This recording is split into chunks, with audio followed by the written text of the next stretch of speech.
Oke, Bismillahirrahmanirrahim. Assalamualaikum warahmatullahi wabarakatuh. Kita kembali lagi sama Asrizal Aupe di channel MPS Net.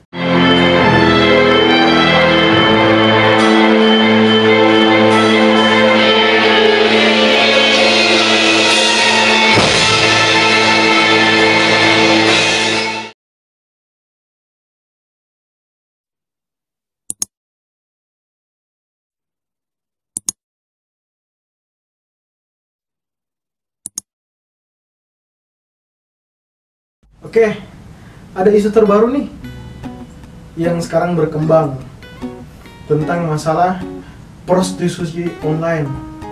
Itu sebenarnya sudah bukan isu baru sih.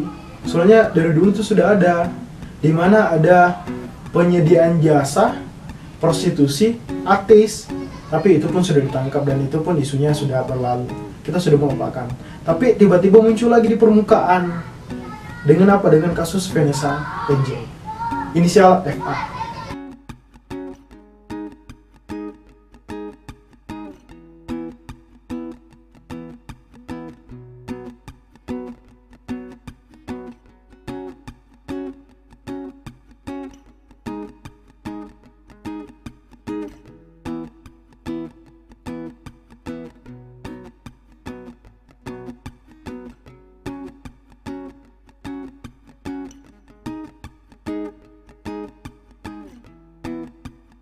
Pertama, saya nggak tahu ya, masyarakat kok menjustifikasi, menyudutkan korban, tidak melakukan proses supporting atau proses pengadvokasian atau proses pengarahan, perangkulan. Kok bisa seperti itu?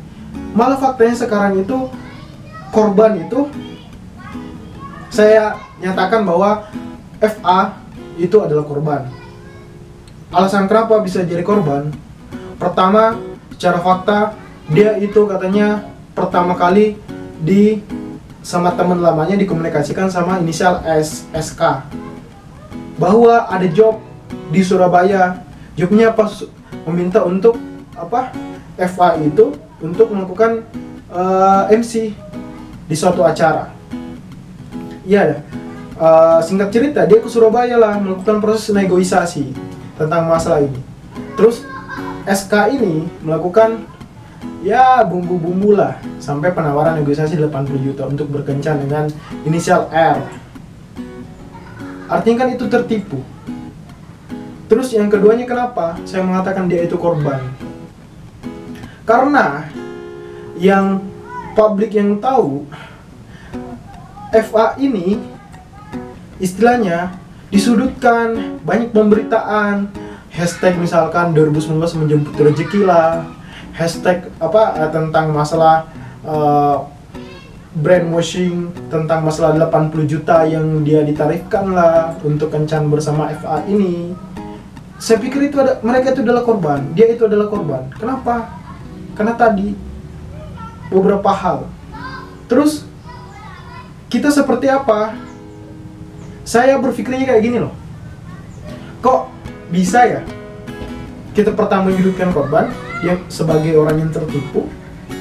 Terus yang kedua, kok bisa pihak berwajib kepolisian dalam hal ini melakukan proses blow up berita yang belum jelas perkaranya.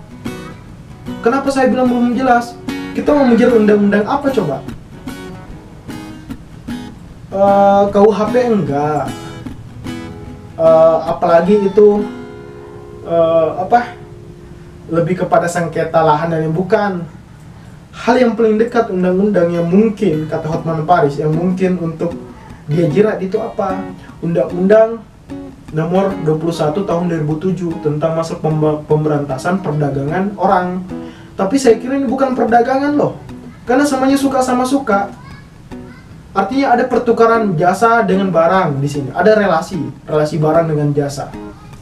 Ada sebuah imbalan yang tiap orang akan diberikan, entah itu ke subjek, entah itu ke objek gitu.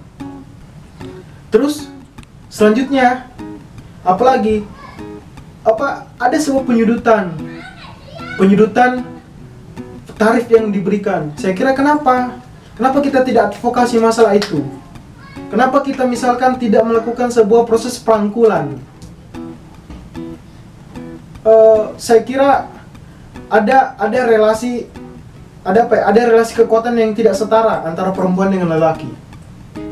Dimana kok kenapa sampai pelaku dalam hal ini orang yang sekiranya memboking lah istilahnya dalam bahasa yang lain, memboking FA inisial R itu kenapa nggak di blow up, nggak disudutkan juga, nggak diberitakan juga, malah yang disudutkan itu FA. Nah, saya melihat juga di sini bahwa ada sebuah relasi kapitalis, bahwa orang-orang yang berduit, orang-orang yang memiliki kekuasaan dalam hal ini uang, itu tidak dibahas, tidak dipenjarakan istilahnya, tidak di kebal hukum lah. Makanya menyudutkan perempuan, saya pikir itu memperpanjang garis perbudakan. Kalau hari ini publik misalkan masih menyudutkan korban, terus ada juga fakta bahwa FA di sini atau dia perwakilan representatif dari seorang perempuan adalah objek seksual, objek pemuas. Ada paradigma seperti itu. Saya kira kan relasi antar perempuan dengan laki-laki itu sama, nggak ada sebuah perbedaan. Makanya kita semua harus berantas tentang masalah pikiran-pikiran kayak gitu. Oke? Seperti itu saja. Sekali lagi, saya mohon maaf bahwa harus kita ubah pikiran mindset kita tentang masalah itu. Pertama, kenapa cuman FA yang di blow up sama pihak berwajib? Apakah pihak berwajib ini tidak tahu tentang relasi kegenderan atau tentang masalah relasi perempuan dan laki-laki? Dan yang kedua yang saya mohon tentang masalah jangan memblow up media sosial, terutama media cetak ataupun sosial ataupun media internet. Jangan sampai memblow up berita-berita yang belum jelas kepastiannya, seperti tadi undang-undang yang tadi. Saya kira nggak ada yang diuntungkan, nggak ada yang undang-undang itu boleh berlaku kalau misalkan ada salah satu pihak yang tereksploitasi. Tapi dua-duanya ini entah inisial R, entah inisial FA ini saling diuntungkan. Itu tadi makanya saya bilang relasi pertukaran barang dengan jasa atau jasa dengan barang kan sama itu. Selanjutnya yang ketiga, pintar-pintarlah dalam segeranya menyimak media, analisis medianya harus kuat. Oke, mungkin seperti itu. Sekali lagi jangan lupa like and subscribe or comment di bawah. Kalau misalkan ada pertanyaan, saya tunggu sekali itu. Saya tunggu untuk masalah komen-komennya, pertanyaan-pertanyaannya. Tercipta dari kepala yang sama tapi bergerak dengan langkah yang berbeda. Wallahu muwaffiq ila aqwamit thoriq. Wassalamualaikum warahmatullahi wabarakatuh.